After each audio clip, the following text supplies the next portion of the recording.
If you've ever dreamed of becoming a stage manager but don't know where to start, you're in the right place. My name is Claudia Lynch, and this is your half-hour call. Good evening, everyone. This is your half-hour call. Half hour, please. This evening, you'll be speaking with Claudia Lynch about stage managing. Half hour. Alrighty, folks, welcome back to this week's half-hour call. Today we are talking with Claudia Lynch. Claudia is the professor and coordinator of the stage management program at the University of Central Florida, which is where I went to school. And she has been a stage manager for 27 years. 22 of those years were spent in New York City, and 18 of those as a member of Actors Equity Association. She's worked on Broadway shows like Rock of Ages, the 2006 revival of Company, Little Shop of Horrors, Light in the Piazza, and that's just naming a few of her amazing credits. So it's so great to have you here, Claudia. Thank you so much for joining me. Thanks, Kent. I'm very happy to be here. What was your journey to stage management as a viable career? And at what point did you realize that you would make a good stage manager? Like everyone else, probably, like most people in the theater these days, I started out as a performer. When I was 16, I was in a production of Paris of Penzance in my high school. And I remember looking around and knowing everybody else is blocking and knowing, like, being able to have an idea of everything that was supposed to happen. And then I wasn't cast in a show in my senior year and instead was asked to be the assistant director, but like run the rehearsals. Basically, really what I did was what I now know as a Broadway stage manager was really stage managing, PSMing. So that's how I started out. Walking into school, I was actually a comparative literature major with French was going to be my language, foreign language. And I walked into the theater department and said, how can I get involved, right? And so by October, I was a theater major. I didn't plan for it, but a month into my freshman year, I knew what I was doing for the rest of my life. Are there any other qualities that would make a good stage manager? You're gonna hear a lot of things like be organized. And yes, sure, except that I'm not an organized person really whatsoever. And anyone who's ever walked into my office knows that. So as a stage manager, I don't ever claim to be organized, but I know how to organize. You need to be able to have the ability to keep notes or to keep information in your head. I'm actually not a very great note taker, although of course I've learned over the course of my career. My skill was that I had a very good memory and could keep a lot of information in my head at the tips of my fingers, like tips of my head, so that I could pass it on. Sometimes I try to say that you have to not have an ego, which is total lie because every stage manager I know has an ego, right? But you have to be able to not make things about yourself, right? It's never about you, right? That's my phrase that I say to my students all the time. It's never about you. So having that ability to put aside your own thoughts and feelings and put your drive behind someone else's is one of the biggest things you need to do as a stage manager. What are some other careers that could benefit from a BFA in stage management, whether that's within the theater or completely outside of the theater? Basically, when you think about it, when you're learning stage management, you're learning project management, you're learning deadlines, you're learning communication, you're learning conflict solving, you're learning how to be a collaborator, and that's what management is in any area that you think of. If you want to go into any of the world outside of theater, if you have a background in management, that can only help. So once someone decides that they want to have their BFA in stage management and they want to start looking into programs, what's the interview process like? So at UCF, there's a couple ways to do it. One is we will hold a general interview audition dates. Students can sign up for an interview slot. They are given a morning session or an afternoon session, and then they show up at UCF and, they get to sit in a room with current students. And what we'll do is we ask them to come in and bring in a portfolio, or for a stage manager, what's a portfolio, right? Well, it's examples of any work that you've done as a stage manager. Yeah. So bring something like that in. What is your experience as a stage manager so far? What have you done? And is there any sort of paperwork or any sort of things that you've used as a high school stage manager, as a college stage manager, if you're transferring in, just to give me an idea of where you are in terms of your understanding of the craft of stage management. Now, what I'm very clear about to all the students who interview with me is that I'm not looking for you to know how to be a stage manager. That's what you're supposed to get by coming to UCF, by coming to a BFA stage manager program. I don't need you to know everything. What I'm looking for is just that I'm looking for someone who has the ability to look around and say, what should I do in this moment?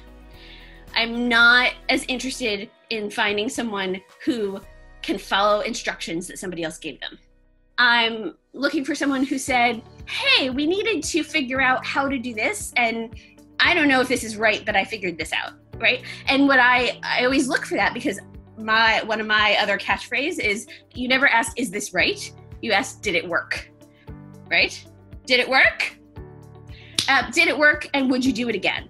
So that's what I'm looking for. I'm just looking for somebody who has looked around and said, let me figure something out. Let me figure out how to make this work.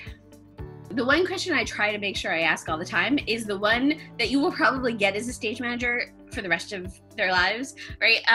Is tell me about a time when something went wrong and how you handled it, right? Because most of the time, genius comes from failure. What shows they've seen, if they've been an audience member. The best way to be a theater artist is to see as much theater as possible. I also ask what hobbies they have outside of stage management, outside of the theater. Because another thing that I like to say all the time is be a person first and a stage manager second, right? If your entire identity is wrapped up as you as a stage manager, first of all, it's not a good way to live.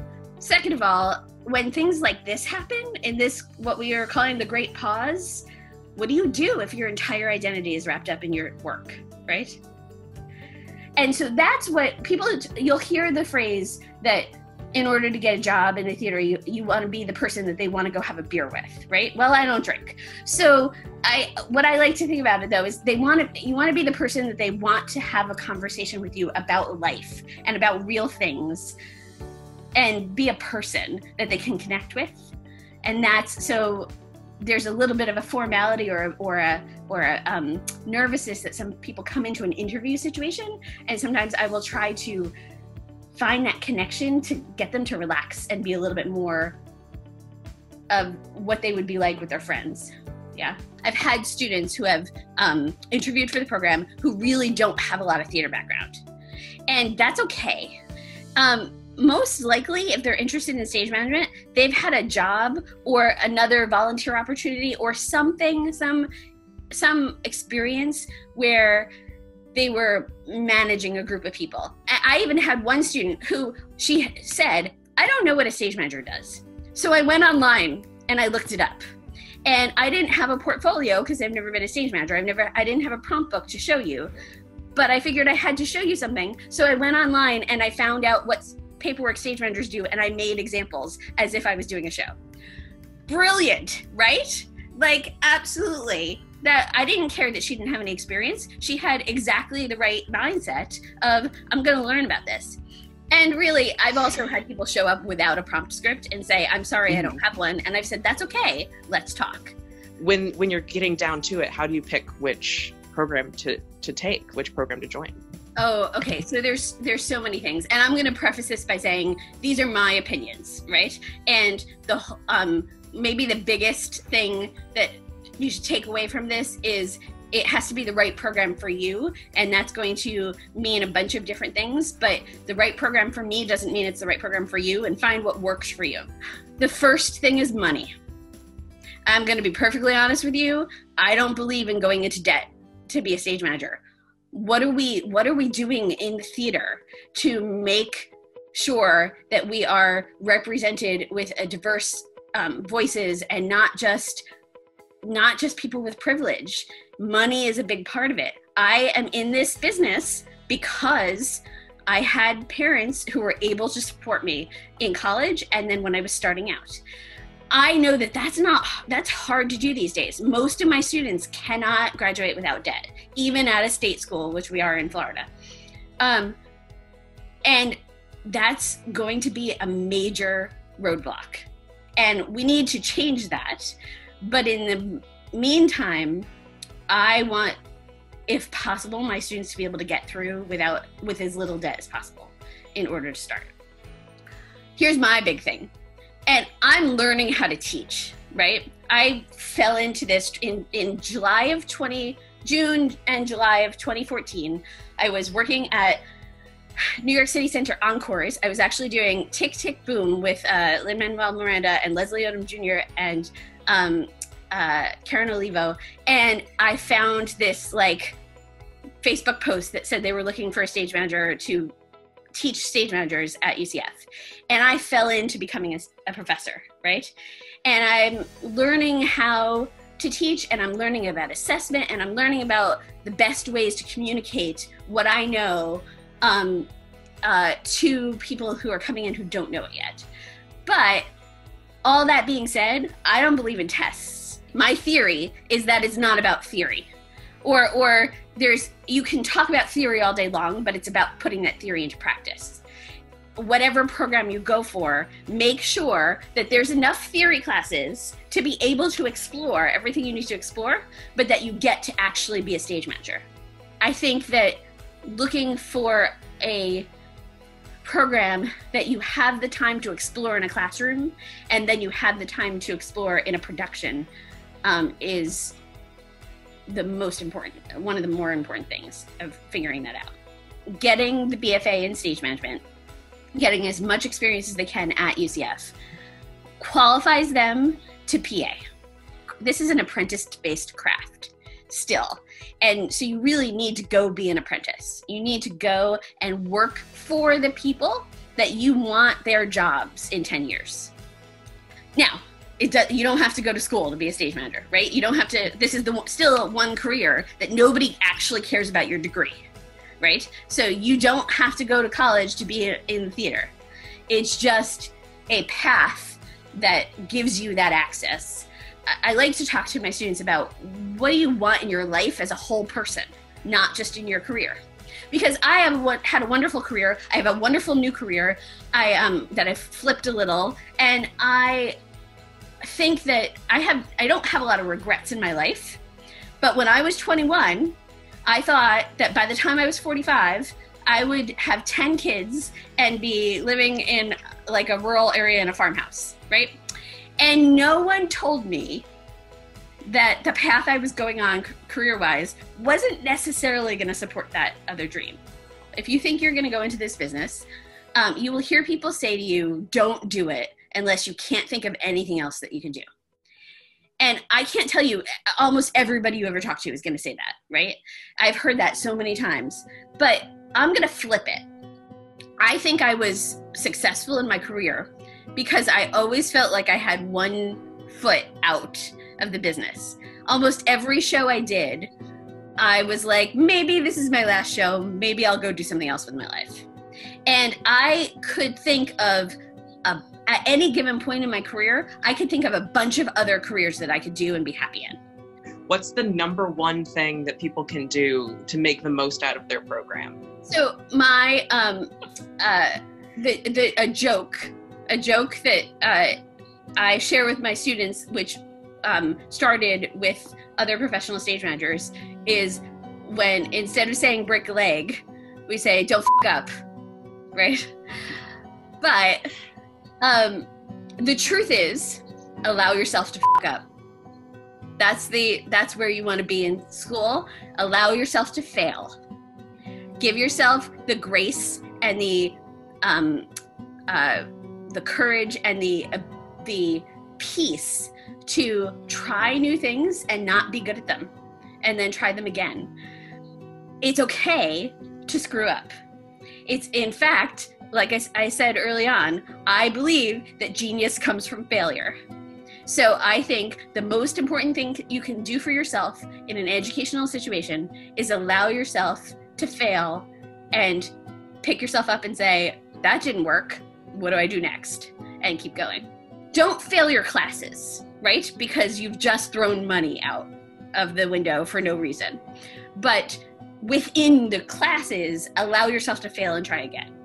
this career is just, there's so many aspects to stage managing. It's an art, it's a craft, it's being middle management, it's having an opinion, an artistic opinion, it's in some ways burying or subsuming that opinion for somebody else's artistic opinion. It's there's great joy in it. There's great there is frustration, there is rage, there is joy, there is sorrow, there is this career is just layered and complex, but it's worth it. Well, thank you so much for coming on the show today. I appreciate it. If you guys are interested in going to school at UCF or just want to read up on Claudia or the program itself, I'll put some links in the description and the comments about the program and how to get involved there. And please stick around. We're going to have another interview with Claudia coming out in about a week or so, and I am excited to have that one. Thank you so much. Have a great day, and this has been your half-hour call.